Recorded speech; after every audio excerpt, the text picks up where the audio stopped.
Salut les amis, aujourd'hui on se retrouve dans ma cuisine. Voilà, c'est la nouvelle cuisine où on vient d'aménager et j'aimerais tout simplement vous parler d'une thématique qui me tient à cœur, c'est l'esprit d'équipe. Et quoi de mieux que pour parler d'esprit d'équipe que de le comparer à faire de la cuisine ou à faire un gâteau. Voilà, j'aime faire les gâteaux, les pancakes et tout ça, et je me suis dit qu'il y a un lien à faire entre les deux qui est assez évident d'après moi. Donc vous me direz si ça vous parle autant que moi, mais je crois que l'esprit d'équipe c'est souvent un terme où on ne sait pas trop ce que c'est, et finalement un gâteau ou réussir un gâteau c'est à peu près pareil. Quand vous démarrez un projet avec une équipe, avec des gens, en association, en entreprise, où vous voulez, c'est comme si vous aviez besoin de certains ingrédients pour réussir quelque chose. Par rapport aux compétences, vous allez chercher des personnes qui savent faire certains trucs. Et c'est comme commencer à vouloir faire un gâteau. Donc vous avez, voilà, par exemple, vous avez besoin de farine, vous avez besoin de... Il y en a qui prennent du lait, des œufs, voilà, bref, plein de trucs. Vous les avez en paquet comme ça, vous les achetez ou vous demandez à quelqu'un de vous les filer pour faire votre gâteau. Le problème, c'est que souvent dans beaucoup d'équipes, ce que font les personnes, c'est qu'elles vont tout simplement mettre tout dans un même pot, dire bon voilà, il faut de ça, donc je fous tout dans une casserole, je mélange, je mets au four et ça marche. Et vous savez très bien, comme moi, que ça ne marche pas. Ça ne marche pas parce que il faut les quantités, il y a souvent un ordre à respecter et de temps en temps, il y a même de la chaleur à respecter. Juste parce qu'on a des personnes qui sont compétentes, qui savent faire des trucs, c'est pas pour autant que l'esprit d'équipe va prendre et qu'on va réussir à faire quelque chose ensemble. La première chose à faire, si vous voulez cuisiner, d'après vous, c'est quoi? Est-ce que vous pouvez jeter ce sac comme ça dedans? Non, il faut enlever l'emballage.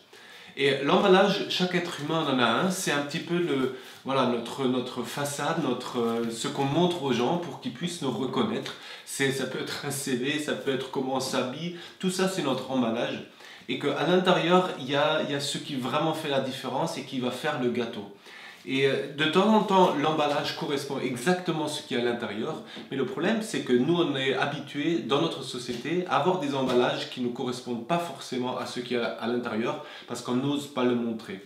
Et du coup, on peut, par exemple, comme ici, j'ai de la farine de châtaigne, ben, il y a peut-être quelqu'un qui, au lieu de mettre de la farine de châtaigne dedans, a mis de la farine de blé dedans. Et que si je utilise ce paquet en tant que farine de châtaigne, ça va me poser des problèmes pour faire le gâteau. Donc la première chose à faire, souvent, c'est d'ouvrir l'emballage. Et l'ouvrir, c'est vraiment important. Il faut se dire que même pour un vrai produit, un emballage, faut pas le juger, c'est une protection. On protège par exemple tous ces aliments qui y a à l'intérieur, ils sont protégés grâce à l'emballage. Un emballage, il sert à quelque chose. Toute notre apparence, toute notre image extérieure, elle a un rôle. Même notre ego, on va dire, il nous protège quand même pour protéger ce qui est à l'intérieur, qui est souvent fragile et que si on l'expose trop rapidement, que ce soit au soleil, à l'air, ça peut voilà, pourrir ou ne plus être utilisable. Il faut l'ouvrir. Et pour ça, je dirais toujours se dire que peut-être qu'à un moment donné, il va falloir refermer. Donc ne le déchirez pas complètement. Soyez voilà, juste doux avec cet emballage-là et ouvrez-le lentement.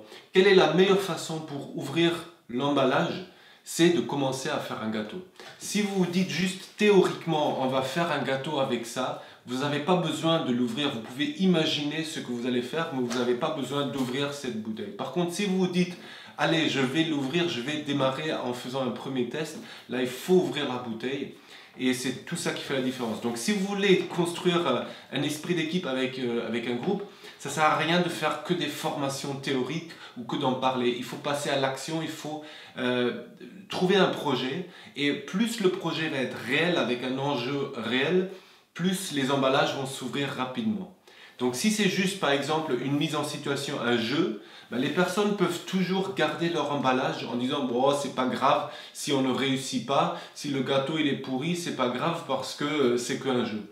Par contre, si c'est un vrai projet, par exemple d'une entreprise ou avec un enjeu, un engagement financier ou quelque chose, ben là c'est différent. C'est pour ça aussi que les stages en développement personnel, souvent il y a un coût derrière parce que c'est un engagement financier, un engagement de votre part qui va un petit peu vous forcer à enlever votre emballage parce que vous avez engagé déjà quelque chose, une part de vous-même qui est aussi financière dans ce cas-là. Normalement, ça se passe naturellement. Dès que vous êtes en groupe, dès que vous partez faire un projet, comme moi où je suis parti en voyage avec un groupe de youtubeurs récemment, ça se passe naturellement parce qu'il y a un projet. En plus, c'était professionnel au départ avec une entreprise qui les a invités.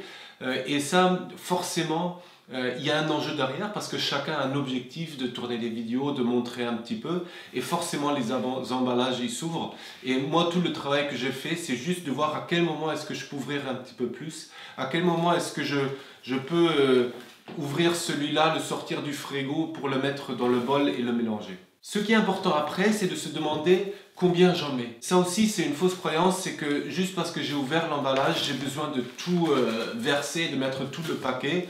C'est un petit peu vraiment être vigilant par rapport à combien vous donnez et quelle part de vous-même vous donnez à un groupe. Et il y a des parties de vous qui ne vont pas avoir leur place dans un groupe et c'est ok, c'est normal. Donc c'est vraiment se dire, ok, je veux faire un gâteau à la farine de châtaigne, mais c'est une farine qui est quand même assez intense en goût. Donc je vais ouvrir doucement l'emballage parce que je sais que je ne vais pas tout utiliser, donc il va falloir que je le referme. Et je vais en mettre juste un petit peu parce que le goût est intense.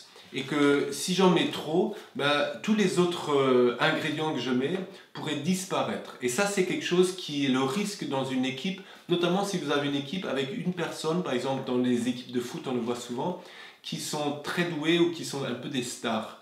C'est-à-dire si on en met trop, tous les autres disparaissent et ça ne donne pas de bons résultats parce que, mine de rien, c'est une équipe et il faut que tout ça, ça se mélange bien. Et que si vous mettez par exemple voilà, le sel, le poivre, tous les épices aussi, si vous en mettez trop, vous avez un gâteau à la cannelle, c'est super, mais si vous mangez une cuillère de cannelle, c'est pareil, ça donne le même goût, donc ça n'a pas grand intérêt. Donc vraiment l'art là-dedans, c'est de trouver la bonne quantité pour qu'il y ait le goût de la châtaigne, mais qu'on ressente aussi le goût des autres aliments. Et ça, c'est exactement ce qui se passe dans une équipe. Plus vous avez des personnes avec des personnalités fortes, avec des saveurs fortes, qui peuvent déranger ou plaire, hein, c'est vraiment ça, plus il faut faire attention de combien on en met pour que justement les différents aliments se marient bien et pour qu'il n'y en ait pas certains aliments qui se sentent un peu vexés parce qu'ils n'ont pas leur place ou à l'inverse, qu'il y ait des conflits parce que le sucre veut être autant présent que le poivre ou le sel. Et ça, c'est vraiment quelque chose qui est important et qui se fait avec aussi l'expérience. Donc, je dis toujours, commencez avec un petit projet, voyez un petit peu comment les différents aliments réagissent, quel goût ça donne, quelle intensité ils ont. Parce que même, il y a différentes farines de différentes marques qui ne vont pas avoir le même goût. Voilà, si vous avez par exemple une mangue, si vous la prenez d'un arbre, forcément le goût il va être différent que si vous l'achetez ici en Europe où elle a voyagé, elle a mûri dans un carton. C'est pas du tout la même chose. Donc il faut connaître un petit peu les aliments avant de les mélanger. Et normalement, une fois que vous avez expérimenté un petit peu, là vous pouvez créer le vrai gâteau, donc mettre les aliments et prendre le risque que si j'en mets, par exemple, j'ai un paquet de farine de châtaigne, si j'ai besoin de la moitié pour faire mon gâteau, ou disons même 3/4, j'ai une seule chance. Donc je peux expérimenter avec un quart de mon paquet, mais avec le reste, je ne peux plus expérimenter parce que sinon je ne pourrais pas faire mon gâteau. Bon, un gâteau, c'est pas très grave, mais sur des projets ou sur des choses en équipe, ça peut être plus embêtant. Donc c'est vraiment de se voir quelle partie je peux utiliser pour expérimenter et quelle partie j'ai besoin pour vraiment réaliser le projet dont je rêve.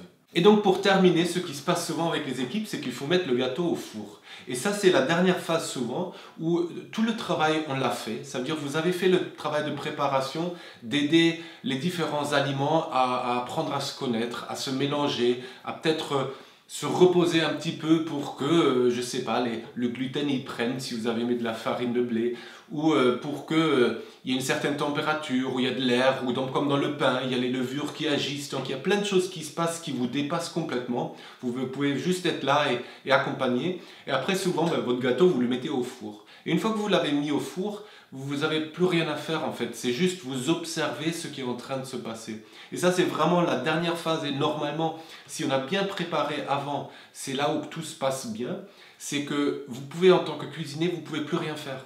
Tout est fait, donc vous vous mettez devant votre four et vous attendez et vous laissez faire. Et ça aussi c'est extrêmement important dans une équipe, c'est qu'à un moment donné, Quand vous sentez que vous avez tout fait pour que les ingrédients s'entendent, vous laissez faire. Vous laissez faire les projets, vous observez et vous attendez. Vous pouvez vérifier de temps en temps, est-ce que c'est cuit, est-ce que c'est pas cuit. Et ça peut-être aussi c'est important, si je sors trop tôt mon gâteau, il n'est pas cuit.